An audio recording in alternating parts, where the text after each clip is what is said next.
ശ്രീ പൊടിപ്പാറ, ഇപ്പോൾ കുട്ടികളെല്ലാം വിദേശത്തേക്ക് പോകുന്നു എന്ന ഒരു വിഷയത്തിൽ യഥാർത്ഥത്തിൽ കേരളം അതിനു മുമ്പിൽ നിസ്സംഗമായി നിൽക്കുകയല്ല. അതെന്തുകൊണ്ട് സംഭവിക്കുന്നു? നമ്മുടെ ഉന്നത വിദ്യാഭ്യാസത്തിൽ എങ്ങനെ മാറ്റം വരണം? 4UG കോഴ്സുകൾ, 4 വർഷ ബിരുദ കോഴ്സുകൾ വരുന്നു, മാറ്റങ്ങൾ വരുന്നു. കോഴ്സുകൾ അക്കാഡമിഷ്യൻസിൻ്റെ സഹായത്തോടെ നമ്മൾക്ക് സ്ട്രക്ചർ ചെയ്യാവുന്ന നില വിദ്യാർത്ഥികൾക്ക് വരുന്നു. അതിൻ്റെ തുടക്കഘട്ടത്തിൽ നമ്മൾ നിൽക്കുകയാണ്. അന്താരാഷ്ട്ര ക്രെഡിറ്റ് ഏജൻസീസ് അത് അക്സെപ്റ്റ് ചെയ്തിരിക്കുന്നു. ഇപ്പോൾ നമ്മൾ റിവേഴ്സ് മൈഗ്രേഷനെ കുറിച്ച് ചിന്തിക്കുന്നു. കാരണം രാജ്യത്തെ തന്നെ വ്യവസായ സൗഹൃദത്തിൽ ഏറ്റവും വലിയ അന്തരീക്ഷം നമുക്കുണ്ട്. നമ്മുടെ സ്റ്റാർട്ടപ്പുകൾ ലോകത്ത് തന്നെ ഏറ്റവും ശ്രദ്ധേയമായ നിലയിൽ കുതിക്കുന്നു. ഗ്ലോബൽ എക്കോസിസ്റ്റത്തിൻ്റെ റിപ്പോർട്ടൊക്കെ നമ്മുടെ മുമ്പിലുണ്ടല്ലോ. അപ്പോൾ അങ്ങനെ വരുമ്പോൾ ആ തൊഴിൽ അന്തരീക്ഷത്തെ ഉപയോഗപ്പെടുത്തി അതിലൂടെ റിവേഴ്സ് മൈഗ്രേഷനിൽ ക്വാളിറ്റി എംപ്ലോയ്മെൻറ്റ് ഇവിടെ കൊടുക്കാൻ കഴിയുന്നതിനെക്കുറിച്ചൊരു നാട് ആലോചിക്കുകയല്ലേ? രണ്ടാമത്തെ ഭാഗം എന്താണ്? രണ്ടാമത്തെ ഭാഗം ഇത് ചെയ്യുമ്പോഴും മൂലധനം വരുമ്പോഴും സ്വാഭാവികമായി അന്തരീക്ഷത്തിൽ മൂലധന നിക്ഷേപം ഉണ്ടാകും, ഇൻവെസ്റ്റ്മെൻറ്റ് ഉണ്ടാകുമല്ലോ.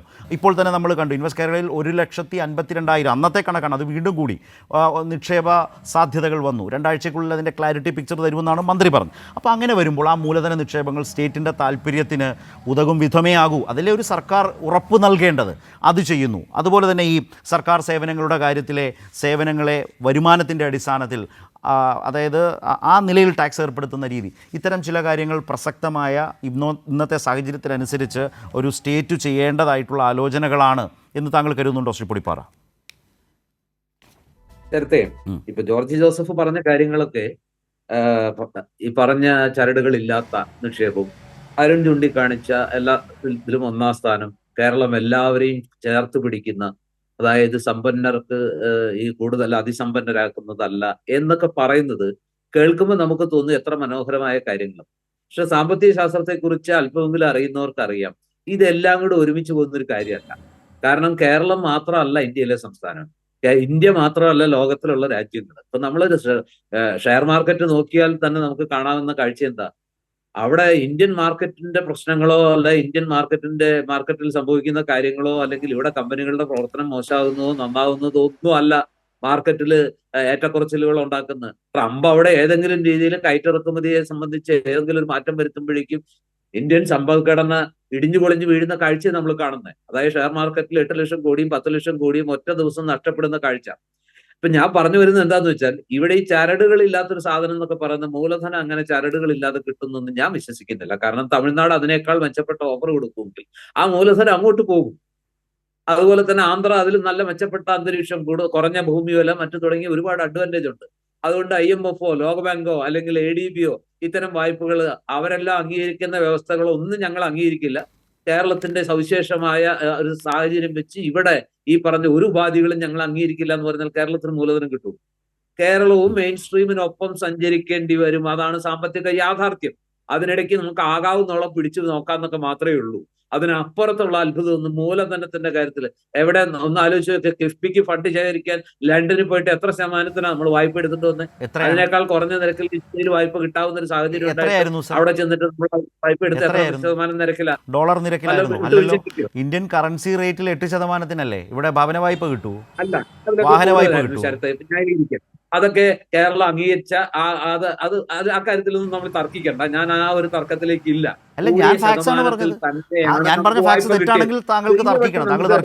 കാര്യങ്ങളിലെങ്കിലും ചില യാഥാർത്ഥ്യങ്ങളും സത്യസന്ധതയും ഉൾക്കൊള്ളാം. ഞാൻ അതിലൊരു ഇൻഫോർമേറ്റീവായ സാധനം പറയാം. നമ്മളെല്ലാവരും നടത്തുന്ന മാധ്യമ പ്രവർത്തനമാണല്ലോ.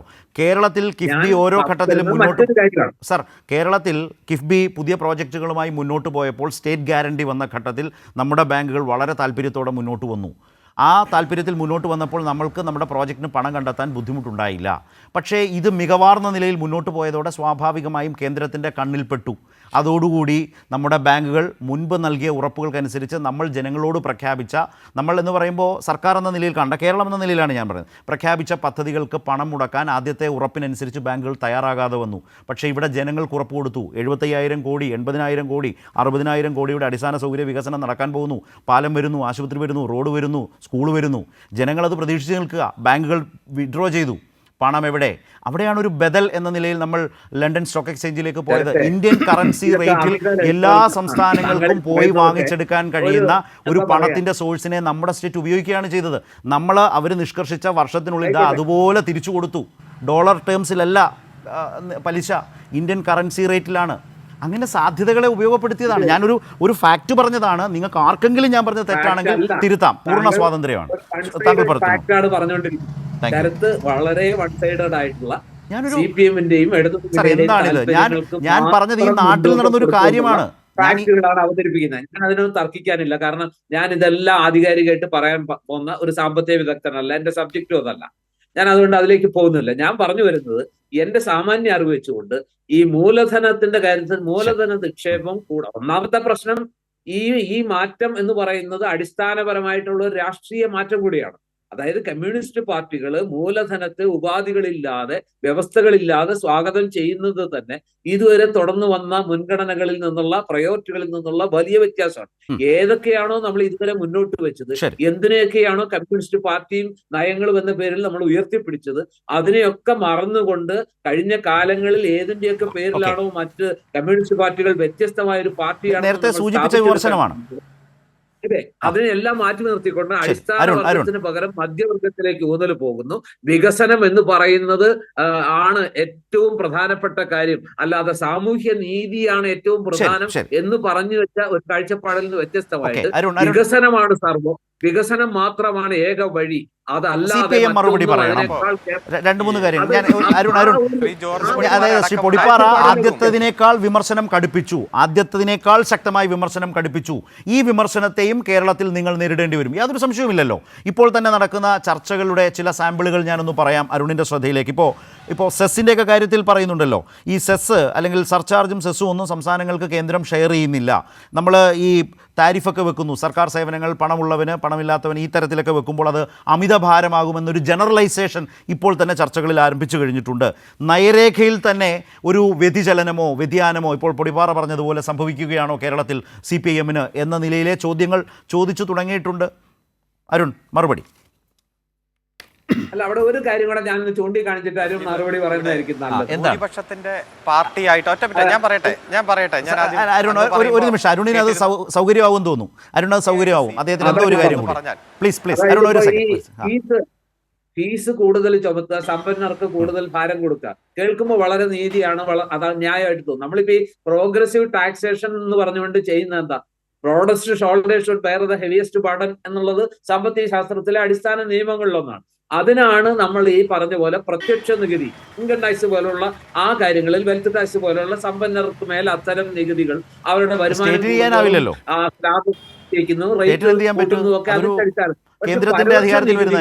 പലപ്പോഴും ഇത് അത്രമേൽ പ്രായോഗികമല്ല. ബുദ്ധിമുട്ടുണ്ട്. അരുണിന് കാര്യമായി മറുപടി പറയേണ്ടതായിട്ടുണ്ട്, വിശദീകരിച്ച് പറയേണ്ടതുണ്ട്. പറഞ്ഞോളൂ. ഇപ്പോ ഞാൻ ആദ്യം സൂചിപ്പിച്ചതുപോലെ ഭൂരിപക്ഷത്തിന്റെ പാർട്ടിയായിട്ട് CPM മാറുക എന്ന് പറഞ്ഞാൽ കോൺഗ്രസും BJPയും എല്ലാം ന്യൂനപക്ഷത്തിന്റെ പാർട്ടിയായി എന്നല്ലേ അർത്ഥം? ഭൂരിപക്ഷത്തിന്റെ ഗവൺമെന്റായി ഈ ഗവൺമെന്റ് മാറുക എന്ന് പറഞ്ഞാൽ മറ്റൊരു ഗവൺമെന്റ് ഇനി വരില്ല, കാരണം ജനാധിപത്യത്തിൽ ഭൂരിപക്ഷത്തിനാണ് കാര്യം. അപ്പോൾ ഇതൊക്കെ ബോധ്യപ്പെട്ട് കഴിയുമ്പോൾ തെറ്റായ വാർത്ത പ്രചരിപ്പിക്കുക, ശരിയായ വസ്തുത മനസ്സിലാക്കിയിട്ട് അത് കണ്ടില്ലെന്ന് നടിക്കുക, ഇതൊക്കെ നമ്മൾ കാണുകയാണ്. ഇപ്പോൾ 2 ദിവസമായി ഈ കേരളത്തിലെ പ്രധാനപ്പെട്ട മാധ്യമങ്ങളെല്ലാം നടത്തുന്ന പ്രചരണം. ഇവിടെ പാർട്ടി സമ്മേളനത്തിൽ ചർച്ച ആരംഭിക്കുന്നതിനേ മുമ്പേ, ശരിക്കും പറഞ്ഞാൽ ഇന്ന് രാവിലെയാണല്ലോ ചർച്ച ആരംഭിച്ചത്. ഇന്നലെ ഉദ്ഘാടനവും റിപ്പോർട്ട് അവതരണവും മറ്റു കാര്യങ്ങളായിരുന്നു. അപ്പോൾ ഇന്നലെ മുതൽ ഇന്ന രൂപത്തിൽ ചർച്ച എന്ന് പറഞ്ഞ് അവിടെ നിന്നും ഇവിടെ നിന്നുമെല്ലാം കേൾക്കുന്ന കാര്യങ്ങൾ വച്ച് തെറ്റിദ്ധരിപ്പിക്കുന്ന വാർത്തകൾ പ്രചരിപ്പിച്ചുകൊണ്ടിരിക്കുകയാണ്. കോൺഗ്രസ് നേതാക്കന്മാർ അത്തരത്തിലുള്ള ചർച്ചയെ ഏറ്റുപിടിക്കുന്നതാണ് നമ്മൾ കണ്ടുകൊണ്ടിരിക്കുന്നത്. കാരണം ഇവരുടെ വിഷമം നമുക്ക് മനസ്സിലാവും. കാരണം ഭൂരിപക്ഷത്തിൻ്റെ ഒരു പാർട്ടിയായിട്ടും ഭൂരിപക്ഷത്തിൻ്റെ ഗവൺമെൻറ്റായിട്ടും ഈ ഗവൺമെൻറ് മാറാൻ പാകത്തിന് നടത്തുന്ന ശ്രമം. അപ്പോൾ ഈ ജോർജ് പടിപ്പാറ പറഞ്ഞല്ലോ, കേൾക്കാൻ നല്ല രസമുണ്ട്. കേൾക്കാൻ രസമുള്ള പാട്ടല്ലേ നമ്മൾ കേൾക്കുക, കാണാൻ നല്ല രസമുണ്ട്. അപ്പോൾ കാണാൻ നല്ല രസമുള്ള സിനിമയല്ലേ നമ്മൾ കാണുക. ഇപ്പോൾ ജനങ്ങളെ സംബന്ധിച്ചിടത്തോളം ഇടതുപക്ഷ വിരുദ്ധ നിലപാട് സ്വീകരിക്കുന്നവർ വരെ ആദ്യം എടുക്കുന്ന ഒരു സമീപനം, ഇത് കൊള്ളാലോ, ഇത് കേൾക്കാൻ നല്ല രസമുണ്ടല്ലോ, ഇത് കാണാൻ നല്ല രസമുണ്ടല്ലോ, ഒന്ന് കണ്ടു നോക്കട്ടെ, അപ്പോൾ ഇത് കൊള്ളാലോ, ഇടതുപക്ഷം ഉയർത്തിപ്പിടിക്കുന്ന രാഷ്ട്രീയം ശരിയുടെ രാഷ്ട്രീയമാണല്ലോ, ഈ പക്ഷത്തോടൊപ്പം ഞാൻ ചേരുന്നതിൽ എന്താണ് തെറ്റ്, ഞാനും അതുകൂടി ചേർന്നുകൂടെ എന്ന രൂപത്തിലേക്ക് പടിപടിയായിട്ട് വരാൻ തോന്നാൻ പാകത്തിന് കഴിഞ്ഞ 3 വർഷം ഈ സമ്മേളന കാലയളവിൽ നാം നടത്തിയ പ്രവർത്തനങ്ങൾ തന്നെയാണ് ജനങ്ങൾക്ക് മുന്നിൽ അവതരിപ്പിക്കുന്നത്.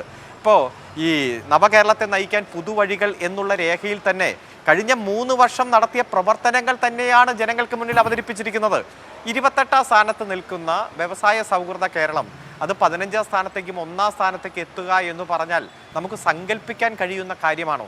ആരോഗ്യ വിദ്യാഭ്യാസ രംഗങ്ങളിൽ ഉണ്ടായിട്ടുള്ള നേട്ടം മറ്റെല്ലാ മേഖലകളിലേക്കും വ്യാപിപ്പിക്കാൻ കഴിയുന്നു എന്നുള്ളത് നമുക്ക് ഏതെങ്കിലും തരത്തിൽ താരതമ്യപ്പെടുത്താൻ കഴിയുമോ? ഇപ്പോൾ പറഞ്ഞല്ലോ, ഇതിൽ കൂടുതൽ തമിഴ്നാടും തെലങ്കാനയും ആന്ധ്രയും എല്ലാം വല വീശും, അങ്ങനെ നിക്ഷേപങ്ങൾ അങ്ങോട്ട് പോകും എന്നതൊക്കെയാണ് ശ്രീ ജോർജ് വെടുപ്പാര പറയുന്നത്. ശ്രീ ചന്ദ്രബാബു നായിഡു തന്നെയാണ് കേരളത്തിന്റെ വ്യവസായ മന്ത്രിയോട് പറഞ്ഞത്, ഞങ്ങൾ കുറേ വർഷങ്ങളായി കാത്തു സൂക്ഷിച്ച 1ാം സ്ഥാനം നിങ്ങൾ തട്ടിക്കൊണ്ടുപോയി എന്ന് പറഞ്ഞ ഒരു സാഹചര്യം വരെ നമ്മുടെ മുന്നിലുണ്ട്. അപ്പോൾ ഏതെങ്കിലും തരത്തിൽ ഈ നാട്ടിൽ ഇപ്പോൾ കാലഘട്ടത്തിനനുസരിച്ച് മാറ്റമുണ്ട്. ഇപ്പോൾ 1991 സോവിയറ്റ് യൂണിയൻ്റെ തകർച്ചയുടെ ഘട്ടത്തിലുള്ള സാഹചര്യമല്ല ഇപ്പോഴുള്ളത്. സോവിയറ്റ് യൂണിയൻ ഏറ്റവും ശക്തമായിട്ടുണ്ടായിരുന്നപ്പോഴുള്ള സാഹചര്യമല്ല ഇപ്പോഴത്തെ ലോക സാഹചര്യം. ഇപ്പോൾ ആഗോളവൽക്കരണ നയങ്ങളുടെ ഏറ്റവും ആസുരമായിട്ടുള്ള അധിനിവേശം നടക്കുന്ന ഘട്ടത്തിൽ ഉള്ള ഒരു സാഹചര്യം നമ്മളിപ്പോൾ കണ്ടുകൊണ്ടിരിക്കുകയാണ്. ഇപ്പോൾ ട്രംപ് വന്നതിന് ശേഷം തന്നെ പലതരത്തിൽ വ്യാപാര ചുങ്കം അടക്കം അടിച്ചേൽപ്പിച്ചുകൊണ്ട് നടക്കുന്ന ഒരു സമീപനം നമ്മുടെ മുന്നിലുണ്ട്. ആ ഒരു ഘട്ടത്തിൽ കാലാനുസൃതമായി നമ്മുടെ നിയമങ്ങളെ പരിഷ്കരിക്കുക, അതുപോലെ തന്നെ പല നൂലാമാലകളും മാറ്റുക, ഏറ്റവും അന്തരീക്ഷം ഉണ്ടാക്കുക, അതുപോലെ പശ്ചാത്തല സൗകര്യങ്ങളിൽ വികസനം ഉണ്ടാക്കുക, ഇതൊന്നും പാടില്ല. ഇതൊക്കെ പഴയ രൂപത്തിൽ തന്നെ പോകണം എന്ന് നിഷ്കർഷിക്കാൻ കഴിയുമോ? ഇപ്പം ഇന്ത്യൻ ഭരണഘടന 1950 ജനുവരി 26 നടപ്പിലായത്, അതായത് റിപ്പബ്ലിക്കായി മാറിയത്. ഈ ഭരണഘടനയിൽ ഒരു മാറ്റവും പറ്റില്ല, ആ ഭരണഘടന അങ്ങനെ തന്നെ നിൽക്കണം എന്നതാണോ നമ്മൾ എടുത്തിരിക്കുന്ന നിലപാട്? 108 തവണ ഇന്ത്യയുടെ ഭരണഘടനയിൽ മാറ്റം വരുത്തിയിട്ടുണ്ട്. കാതലായിട്ടുള്ള ബേസിക് സ്ട്രക്ചർ ഒഴിച്ച് ബാക്കി എല്ലാത്തിലും മാറ്റം വരുത്തിയിട്ടുണ്ട്. ഇപ്പൊ പാർട്ടി പരിപാടി, ആ പരിപാടിയുടെ പ്രയോഗവൽക്കരണത്തിന് വേണ്ടിയിട്ട് നമ്മുടെ ലക്ഷ്യം ഞങ്ങൾ പാർട്ടി പരിപാടിയാണ് ലക്ഷ്യം. ആ പരിപാടിയുടെ പ്രയോഗവൽക്കരണത്തിന് വേണ്ടിയിട്ടുള്ള ഉപകരണമാണ് സംഘടന. ആ സംഘടന ഓരോ 3 വർഷം കൂടുമ്പോഴും ഏറ്റവും താഴെ ഘടകം മുതൽ ഏറ്റവും അഖിലേന്ത്യാ ഘടകം വരെ സമ്മേളനത്തിന്റെ ഭാഗമായി ഒരു 5-8 മാസം നീണ്ടു നിൽക്കുന്ന പ്രോസസ്സിന്റെ ഭാഗമായി ചെത്തി മിനുക്കിയെടുക്കുകയാണ്. എന്തിന്? പരിപാടിയുടെ പ്രയോഗവൽക്കരണത്തിന് വേണ്ടി ഞങ്ങളുടെ സംഘടനയെ കൂടുതൽ കാലോചിതമാക്കുന്നു, അടുക്കും ചിട്ടയായുമാകുന്നു, ഏതെങ്കിലും കുറവുകളുണ്ടോ അത് പരിഹരിക്കുന്നു, നേട്ടങ്ങൾ ആവർത്തിക്കാൻ പാകത്തിലുള്ള തീരുമാനമെടുക്കുന്നു, ചെറുപ്പക്കാരെ കൊണ്ടുവരുന്നു, നേതൃത്വത്തിൽ മാറ്റം വരുന്നു. അത്തരത്തിൽ എല്ലാ തരത്തിലും ചലനമറ്റ ഏറ്റവും എണ്ണയിട്ട യന്ത്രം പോലെ നമ്മുടെ യന്ത്രം ചലിക്കുകയാണ്. അതാണ് സംഘടന. അപ്പം അത്തരത്തിൽ പരിപാടിയുടെ പ്രയോഗവൽക്കരണത്തിലേക്കുള്ള ലക്ഷ്യത്തേക്ക് കൂടുതൽ അടുക്കാൻ വേണ്ടിയിട്ടുള്ള മാർഗങ്ങൾ, ആ മാർഗങ്ങളുമായിട്ട് മുന്നോട്ട് പോകുമ്പോൾ ഇതൊന്നും ഞങ്ങൾ സമ്മതിക്കില്ല, നിങ്ങളിങ്ങനെ മാറാൻ പറ്റില്ല, നിങ്ങളിങ്ങനെ ചിന്തിക്കാൻ പറ്റില്ല, നിങ്ങൾ ഇത്തരത്തിൽ ഞാൻ ആദ്യം സൂചിപ്പിച്ചല്ലോ 57, 67, 80, 87, 96, അതുപോലെ 2006 അന്നൊന്നും ഭരണ തുടർച്ചയുണ്ടായിരുന്നില്ല. ഇപ്പോഴാണ് 2016 വന്ന ഗവൺമെന്റിനാണ് 9 വർഷമായിട്ട് ഭരണത്തിൽ തുടർച്ചയുള്ളത്. ആ തുടർച്ചയുള്ളത് കൊണ്ട് മറ്റാരുടെയും അംഗീകാരത്തിന് കാത്തു നിൽക്കാതെ തന്നെ ഈ കേരളത്തിന്റെ വികസന അജണ്ടയുമായിട്ട് മുന്നോട്ട് പോകാൻ കഴിയും. കേരളത്തിന്റെ മാത്രമല്ല, ഈ വികസന അജണ്ടയെ മറ്റു സംസ്ഥാനങ്ങൾ മാതൃകയാക്കിയാണ്. ഈ മോഡലിനെ മറ്റു സംസ്ഥാനങ്ങൾ ഒപ്പിയെടുക്കുകയാണ്. പലരും ചോദിക്കുകയാണ് ഈ കേരളത്തിന്റെ മോഡൽ എന്തുകൊണ്ട് ആയിക്കൂടാ? അത്തരത്തിൽ കേരളത്തിന്റെ മോഡൽ ഇന്ത്യയുടെ മോഡലായി മാറുകയാണ്. അരുൺ, ഇതുവരെയുള്ള കാര്യങ്ങളിലൊക്കെ അത്യാവശ്യം സപ്പോർട്ടീവായിട്ടുള്ള കുറച്ചൊക്കെ മാർക്ക് തരാൻ ശ്രീ പൊടിപ്പാറയും തയ്യാറാണെന്ന് ഞാൻ അങ്ങ് അദ്ദേഹത്തിന് വേണ്ടി പറയണം, അദ്ദേഹം യോജിച്ചാലും ഇല്ലെങ്കിൽ. പക്ഷേ നിങ്ങളിനി അടുത്ത ഘട്ടത്തിലേക്ക് ഈ മൂലധനത്തേക്ക് ഇങ്ങനെ ആകർഷിക്കുമ്പോൾ അത് ചരടില്ലാത്തതാണെന്നൊക്കെ നിങ്ങൾ പറഞ്ഞാലും വിശ്വസിക്കാൻ ഞങ്ങൾക്ക് ബുദ്ധിമുട്ടാണ്. അങ്ങനെ കഴിയുന്ന കാര്യമല്ല എന്നാണ് അദ്ദേഹം പറഞ്ഞു വെച്ചത്. അതിലേക്ക് കൂടി അരുണൊന്ന് സഞ്ചരിച്ചാൽ കൊള്ളാം. കേരളത്തിന് മാത്രമായിട്ട് വ്യവസ്ഥ, അതായത് കഴിഞ്ഞ പാർട്ടി സമ്മേളനത്തിന്റെ ഭാഗമായി തന്നെ നമ്മൾ അംഗീകരിച്ചു PPP മോഡൽ. അല്ല, ഞാൻ പറയാം അങ്ങ് പറഞ്ഞത് ഞാൻ കേട്ടല്ലോ. PPP മോഡൽ നമ്മുടെ നാട്ടിൽ പ്രയോജനപ്പെടുത്തുന്നതുമായി ബന്ധപ്പെട്ടുകൊണ്ട് ഇപ്പോൾ വിദേശ സർവകലാശാലകളുമായി ബന്ധപ്പെട്ടുകൊണ്ട് ഉള്ള ആശയം മുന്നോട്ട് വയ്ക്കുമ്പോഴും സ്വാശ്രയ കോളേജ് വരുമ്പോഴും സാധാരണക്കാരായ കുട്ടികളുടെ പഠനാവകാശം സംരക്ഷിക്കണം. പണമില്ലാത്തതിൻ്റെ പേരിൽ ഒരു കുട്ടി പോലും പഠിക്കാൻ പറ്റാത്ത സാഹചര്യം ഈ കേരളത്തിൽ ഉണ്ടാകരുത് എന്ന ആശയമാണ് നമ്മൾ മുന്നോട്ട് വെച്ചത്. ഇപ്പോഴും വിദേശ സർവകലാശാല വരുമ്പോഴോ 40% ഇവിടുത്തെ കുട്ടികൾക്കുള്ള സംവരണവും അവരുടെ പഠനാവകാശവും സംരക്ഷിച്ചുകൊണ്ട് തന്നെയാണ് മുന്നോട്ട് പോകുന്നത്. ഒരു തരത്തിലും വിദേശ സർവകലാശാല എന്ന ആശയം അന്നുണ്ടായിരുന്നില്ല. അന്ന് സ്വാശ്രയം നമ്മൾ നടത്തിയ സമരത്തിന്റെ ഭാഗമായിട്ടല്ലേ 2 സ്വാശ്രയ കോളേജ് സമം ഒരു സർക്കാർ മെഡിക്കൽ കോളേജ് അല്ലെങ്കിൽ ഒരു സർക്കാർ കോളേജ് എന്ന ആശയം വന്നത്. അപ്പോൾ അന്ന് അത് ഉയർത്തിപ്പിടിച്ച ആശയത്തിന്റെ ഗുണഫലം ഏറ്റവും ജനങ്ങൾ ശരിക്കും അനുഭവിച്ചവരാണ്. ഇന്നും നമ്മൾ പറയുന്നു, ഇപ്പോൾ ഈ ഒരു വ്യവസായ സൗഹൃദ അന്തരീക്ഷത്തിന് വേണ്ടിയിട്ട് ഒരു സംരംഭം നടക്കുമ്പോൾ 1,56,000 കോടി രൂപയുടെ നിക്ഷേപങ്ങൾ ഇവിടെ നടത്താൻ തയ്യാറായിട്ട് ആളുകൾ വരുന്നത് ഇവിടെ അതിനു പറ്റിയ സാമൂഹ്യ അന്തരീക്ഷം, സാമ്പത്തിക അന്തരീക്ഷം, രാഷ്ട്രീയ അന്തരീക്ഷം ഉണ്ടായി എന്ന് ബോധ്യപ്പെടുകയല്ലേ. ഇവിടെ ശ്രീ ശശി തരൂർ തന്നെ അദ്ദേഹത്തിന്റെ ലേഖനത്തിൽ പറഞ്ഞത് മറ്റാരും പറഞ്ഞിട്ടല്ല, 45 ലക്ഷത്തോളം കമ്പനികൾ നടത്തിയ പഠനത്തിന്റെ ഭാഗമായി അന്താരാഷ്ട്ര സ്റ്റാറ്റിസ്റ്റിക്സ് ഉപയോഗിച്ചുകൊണ്ടാണ് ഞാനിത് പറയുന്നതെന്നും അതിൽ ഉറച്ചു നിൽക്കുന്നു എന്നും അദ്ദേഹം പറയുന്നു. ആ പറയുന്നതിനെ കോൺഗ്രസ്സുകാർ എത്ര നിഷേധിച്ചിട്ട് എന്താണ് കാര്യം? അപ്പോൾ ഏതായാലും ഇവിടെ വലിയ മാറ്റം വന്നുകൊണ്ടിരിക്കുന്നു. ആ മാറ്റത്തിന് അനുകൂലമായിട്ടുള്ള സാഹചര്യം ഉണ്ടാകുന്നു. പശ്ചാത്തല സൗകര്യ രംഗത്തുണ്ടാകുന്ന വികസനം, ആ വികസനം ജനങ്ങൾ കണ്ട് ബോധ്യപ്പെടുകയാണ്. പക്ഷെ കോൺഗ്രസ്സുകാർക്ക് മാത്രം അത് മനസ്സിലാകുന്നില്ല, BJP-ക്കാർക്ക് മനസ്സിലാകുന്നില്ല. കാരണം ഇതൊന്നും ഇപ്പോൾ കേരളത്തിൽ വരാൻ പാടില്ല എന്ന ആശയമാണ് മുന്നോട്ട് വയ്ക്കുന്നത്. പക്ഷെ ജനം മുഴുവൻ ഈ ഗവൺമെന്റിന്റെ നയങ്ങൾക്ക് യോജിച്ചു വരുന്ന ഒരു സാഹചര്യം, അതിന്റെ ഗുണം പാർട്ടി സംവിധാനത്തിലും വരുന്നു. പുതിയ പുതിയ കേഡർമാർ വരുന്നു, ചെറുപ്പക്കാർ വരുന്നു, സ്ത്രീകളുടെ എണ്ണം മെമ്പർഷിപ്പ് കൂടുന്നു.